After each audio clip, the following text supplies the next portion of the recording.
அவர் உங்களை நேருக்கு நேர் பார்ப்பது போலவே இருக்கும் என்று சொன்னார். நாங்கள் வியந்து போனோம். என்ற வழக்கமாக நாம் மோனலிசா ஓவியத்தை பற்றி கேள்விப்பட்டு இருக்கிறோம்.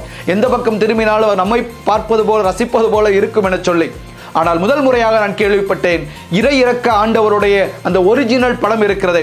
அதற்கு முன்னால் நின்று நீங்கள் பார்க்கிற பொழுது நீங்கள் எந்த பக்கம் திரும்பினாலும் இயேசு உங்களை நேருக்கு நேராக உன் கண்ணை நோக்கி பார்ப்பது போல இருக்கும் என்று சொன்னார். இந்த முதலில் வரைந்த படத்தை போலவே அடுத்தடுத்து வரையப்பட்ட படங்கள் அங்கே இருந்தன. போய் பாருங்கள் என்று சொன்னார். வேகமாக ஆலயத்திற்கு ஓடி சென்று இறையிறக்க ஆண்டவருக்கு முன்னால் நின்று பார்த்தேன்.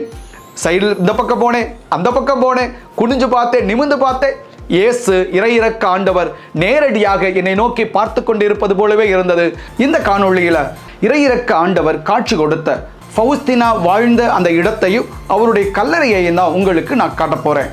வாங்க தொடர்ந்து பயணிப்போம்.